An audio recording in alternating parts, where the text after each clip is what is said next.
Hello students, आज हम लोग जानेंगे वृत्त की अवधारणा। It means concept of circle. Circle के बारे में हम लोग जानेंगे, डिस्कस करेंगे सर्किल क्या होते हैं और यह जो है कैसे डिफाइन किया जाता है सर्किल को यानी वृत्त को। देखिए, वृत्त क्या है? एक निश्चित बिंदु से एक निश्चित दूरी लेकर या निश्चित दूरी लेकर के खींचा गया यह बिंदु पथ एक वृत्त कहलाता है। यानी एक निश्चित बिंदु है और यह एक निश्चित दूरी ली गई और इसको मूव कराया गया यानी घुमाया गया एक बार, तो यह जो पाथ बना वह पाथ क्या कहलाएगा? वृत्त कहलाएगा। ठीक है। और यह जो हम लोग दूरी ले रहे हैं इस दूरी को हम लोग त्रिज्या कहते हैं, रेडियस। ठीक है।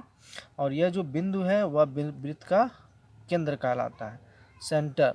सेंटर ऑफ सर्किल कहलाता है, जिसे हम लोग ओ से लिखें, त्रिज्या जो है स्मॉल आर से लिखी जाए तो सेंटर जो होगा वह आपका ओ है और त्रिज्या इसकी स्मॉल आर होती है। और सर्किल को हम लोग लिखते हैं शॉर्ट में COR, यानी यह ऐसा वृत्त है जिसका सेंटर ओ है और जिसका रेडियस आर है। इट मीन्स त्रिज्या जो है आर है। अब देखिए, इसमें जानेंगे हम लोग व्यास क्या होता है, डायमीटर। व्यास जो है यह जो रेडियस है यानी त्रिज्या है, इसको हम लोग सेंटर से होकर दूसरे यह जो रेखा है इसको मिला दिया जाए तो यह रेखा जो कहलाती है, चारों तरफ जो किनारे की रेखा है, इसे कहते हैं परिधि। क्या कहते हैं? परिधि, सरकमफ्रेंस। ठीक है, इसे सरकमफ्रेंस कहा जाता है। यह जो किनारे की लाइन है और यह हम लोग मिलाते हैं सेंटर से होकर के। यह जो सेंटर से रेखा जा रही है इस परिधि के इस बिंदु से इस बिंदु तक, इसको हम लोग ए मान लें और इसको बी मान लें, तो यह जो ए बी हुआ उसे डायमीटर कहते हैं। ए बी को क्या करेंगे? डायमीटर। यानी वृत्त के जो सबसे बड़ा रेखा होती है वह वृत्त की डायमीटर होती है। और डायमीटर जो है यह त्रिज्या का दोगुना होता है यानी 2r के बराबर होता है। इसे हम लोग d से प्रदर्शित करते हैं, d बराबर 2r। यानी जो व्यास होता है वो रेडियस का दोगुना होता है, त्रिज्या का दोगुना होता है। ठीक ना? तो रेडियस क्या हो जाएगी? आपका व्यास का आधा हो जाएगी, यानी व्यास का जो है आधा रेडियस के बराबर होता है। अब देखिए, हम लोग जानेंगे चाप यानी आर्क क्या होता है। अब देखिए, कोई भी वृत्त है, यहाँ हम एक और वृत्त ले रहे हैं, कोई भी वृत्त है तो इस वृत्त का यह सेंटर है तो इसका आर्क क्या होगा? आर्क मीन जो चाप हम लोग कहते हैं हिंदी में चाप। तो इसके परिधि पे जो भाग हम लोग काटते हैं, मान लीजिए यहाँ से यहाँ तक हम काट दिए, ये तो यह ए से बी तक का जो बिंदु है, किसी भी सर्किल के जो परिधि है उस पे जो हम भाग काट रहे हैं, तो यह भाग जो कटा हुआ भाग है इसे चाप कहा जाता है। यानी यहाँ से यहाँ तक हम लोग चाप काट लिए तो यह जो है ए बी कहा जाएगा। ए बी ऐसे लिखा जाएगा, चाप को ए पे ऐसे छोटा सा सर्किल बना दिया जाता है, हाफ सर्किल, जिसे हम लोग कहते हैं चाप ए बी।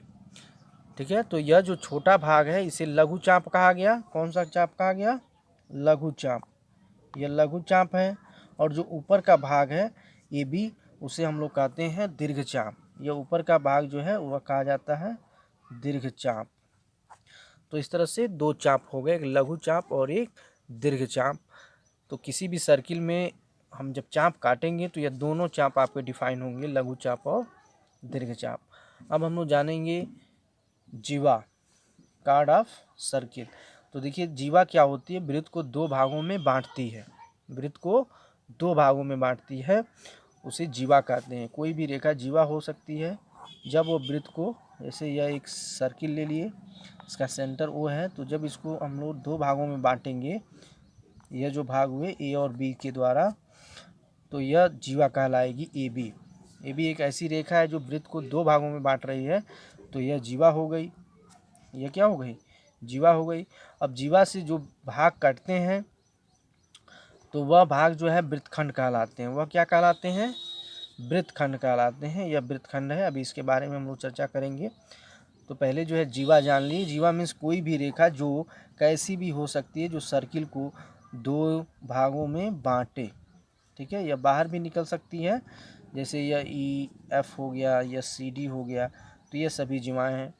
तो वृत्त में सबसे बड़ी जो जीवा होती है वह सेंटर से होके जाएगी, जिसे हम लोग क्या कहेंगे? व्यास कहेंगे। क्या कहेंगे? व्यास कहेंगे, जो सेंटर से होके जाएगी।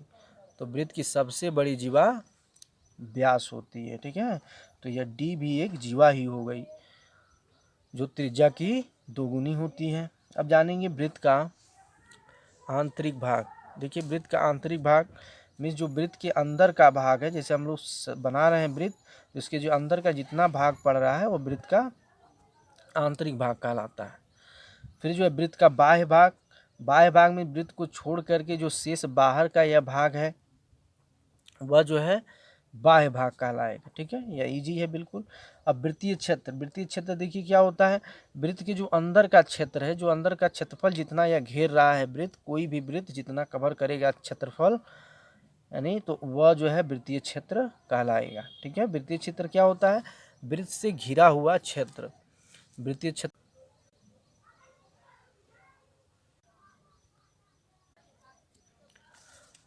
अब देखिए वृत्तखंड जानेंगे। इसमें जो वृत्तखंड है यानी कोई भी वृत्त को जब जीवा दो भागों में काटती है तो वह दो भाग जो होते हैं वह खंड हो जाते हैं, दो खंड होते हैं, इसे वृत्तखंड कहा जाता है, ठीक है। यह क्या है, वृत्तखंड है, ठीक है। यह वृत्तखंड है, यह दोनों क्या है, वृत्तखंड है। अब देखिए वृत्तखंड जो होते हैं यहाँ तो दोनों बराबर लिए गए हैं। जब जीवा जो है किसी दूसरे हम वृत्त की इमेजिन कर रहे हैं, यहाँ कोई दूसरा आपका वृत्त हम ले रहे हैं, अब इसकी कोई भी जीवा यदि काट रही है, यह वृत्त है मान लीजिए, इसका सेंटर वो है, ऐसे एक जीवा काट दी ए बी, तो इसके दो भाग हो गए। तो यह जो भाग हुआ बड़ा भाग है, यह भाग छोटा हुआ, तो जो बड़ा भाग है उसे दीर्घ वृत्तखंड कहा जाता है। क्या कहा जाता है, दीर्घ वृत्तखंड। और जो छोटा भाग है उसे लघु वृत्तखंड कहा जाता है। क्या कहा जाता है, लघु वृत्तखंड। तो यह दोनों परिभाषाएं क्लियर हो गई कि लघु वृत्तखंड और दीर्घ वृत्तखंड। दीर्घ माने जब जीवा काटेगी तो जो बड़ा भाग होगा वह दीर्घ वृत्तखंड, जो छोटा भाग होगा वह लघु वृत्तखंड होता है, ठीक है। वैसे ही अब जानेंगे हम लोग त्रिज्यखंड। क्या जानेंगे, त्रिज्यखंड। देखिए त्रिज्यखंड के लिए इसी सर्किल में, यह जो है सर्किल आपका दिया गया है, इसमें त्रिज्याओं से कटा हुआ भाग जो है त्रिज्यखंड कहलाता है। जैसे यह त्रिज्या सेंटर है तो त्रिज्या इधर भी मिला दिए, यह आपका सपोज कर लिए सी है, तो यह जो भाग आपका आया आंतरिक भाग, यह पूरा त्रिज्यखंड कहलाएगा। क्या कहलाएगा, त्रिज्यखंड। यानी त्रिज्याओं से जो कटा भाग है वह क्या कहलाया, त्रिज्यखंड कहलाया। अब इस त्रिज्यखंड में देखिए दो भाग हो रहे हैं, एक तो इधर का भाग हो रहा है और एक आंतरिक भाग हो रहा है, इसके जो अंदर का भाग है। जैसे इसमें हम लोग कट करें त्रिज्याओं से तो ऐसे यह त्रिज्याओं द्वारा कट हो गया, तो यह जो भाग हो गया वो छोटा भाग है, यह बड़ा भाग है, तो इसे दीर्घ त्रिज्यखंड कहा जाता है, ठीक है। इसे हम लोग क्या कहेंगे, दीर्घ त्रिज्यखंड, और जो छोटा भाग है उसे लघु त्रिज्यखंड। तो इसमें दो त्रिज्यखंड भी होते हैं, एक लघु और दीर्घ, यानी छोटा वाला भाग जो है लघु कहलाया, बड़ा वाला भाग दीर्घ कहलाया, ठीक है। तो यह वृत्त में इतनी सारी परिभाषाएं आपको याद रखनी है, ठीक है।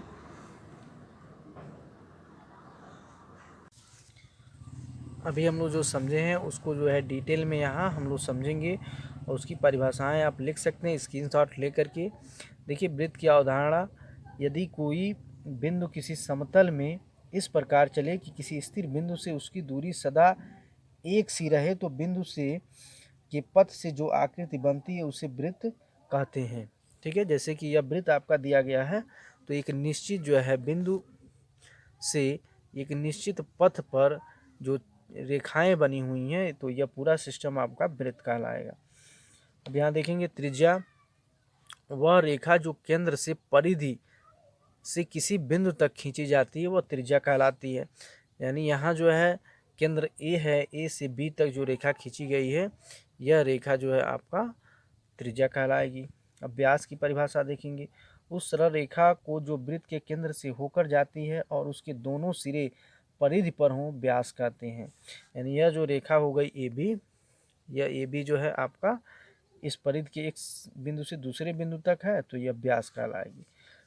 अब देखिए वृत्त के सभी व्यास बराबर होते हैं, अब व्यास त्रिज्या का दूना होता है, दोगुना होता है। अब देखिए चाप कर्ण है, चाप कर्ण में प्रत्येक वृत्त का व्यास दो समान भागों में विभाजित करता है, इनमें प्रत्येक भाग को चाप कर्ण कहते हैं। यह जो व्यास है ए बी वृत्त को दो भागों में बांट रहा है, तो इस जो भाग हैं इस भागों को कहेंगे चाप कर्ण। क्या कहेंगे, चाप कर्ण। चाप अभी हमने समझाया है कि वृत्त की परिधि का कोई भी भाग चाप कहलाता है। वृत्त का कोई भी भाग, यह जो भाग है यहाँ से बी से सी तक, तो यह भाग जो है चाप कहलाता है। अब हम लोग जानेंगे वृत्त का आंतरिक भाग, यानी वृत्त का आंतरिक भाग वृत्त की त्रिज्या से कम त्रिज्या के वृत्त के भाग को वृत्त का आंतरिक भाग कहते हैं। यानी जो अंदर का भाग है वो पूरा भाग वृत्त का आंतरिक भाग कहलाएगा। अब वृत्त का बाह्य भाग, वृत्त की त्रिज्या के अधिक वृत्त के भाग को वृत्त का बाह्य भाग कहते हैं। यानी इसके बाहर के जो भाग है उसे वृत्त का बाह्य भाग कहते हैं। अब देखिए यहाँ वृत्तीय क्षेत्र, किसी वृत्ताकार क्षेत्र को वृत्तीय क्षेत्र कहते हैं। यानी जो इसका अंदर का क्षेत्र है पूरा वो वृत्तीय क्षेत्र कहलाएगा। अर्धवृत्तीय क्षेत्र, किसी वृत्त के व्यास का अर्धित भाग को अर्धवृत्तीय क्षेत्र कहते हैं। यानी जो आधा भाग है, जैसे यह व्यास दो भागों में बांट रहा है तो यह आधा भाग अर्धवृत्तीय क्षेत्र कहलाएगा। अब इसमें वृत्तखंड, जैसा कि हम बताए हैं कि जब जीवा जो है काटती है किसी वृत्त को दो भागों में तो वह वृत्तखंड बनते हैं। तो इससे जाने वृत्त जीवा जो है वृत्त को दो भागों में विभाजित करती है। इनमें से प्रत्येक भाग को वृत्तखंड कहते हैं। जो बड़ा भाग होता है उसे दीर्घ वृत्तखंड तथा जो छोटा भाग होता है उसे लघु वृत्तखंड कहते हैं। फिर यहाँ जानेंगे हम लोग त्रिज्यखंड। त्रिज्यखंड है किसी वृत्त के चाप द्वारा उसके अंत बिंदु से जाने वाली त्रिज्याओं से बनी आकृति त्रिज्यखंड कहलाती है। यानी किसी वृत्त के चाप, जो चाप है इसके बिंदुओं से होकर जो जा रहा है, यानी चाप त्रिज्याओं से जो कट रहा है, अभी हम समझाए हैं, तो यह भाग त्रिज्यखंड कहलाएगा। अब इसमें भी दो भाग होते हैं, एक ऊपर का भाग दीर्घ त्रिज्यखंड, नीचे का भाग छोटा वाला लघु त्रिज्यखंड। ठीक है, तो यह जो हम परिभाषाएं नोट कर सकते हैं, इसका स्क्रीनशॉट लेकर के।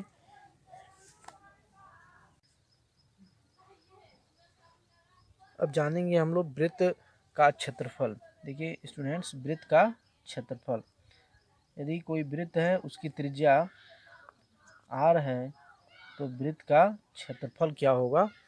वृत्त का क्षेत्रफल जो होगा वह पाई आर स्क्वायर, कोई भी वृत्त दिया गया उसकी त्रिज्या जो है r है तो उसका क्षेत्रफल होगा पाई आर स्क्वायर। और अर्धवृत्त है तो उसका क्षेत्रफल यानी हाफ क्षेत्रफल, अर्धवृत्त का क्षेत्रफल 1/2 पाई आर स्क्वायर। यदि r जो है आपका d/2 है तब, यानी व्यास दिया गया है, तब वृत्त का क्षेत्रफल जो होगा वह क्या होगा, इसे हम लोग जानेंगे। वृत्त का क्षेत्रफल पाई इंटू आर स्क्वायर की वैल्यू d/2 का होल स्क्वायर, यानी पाई d²/4।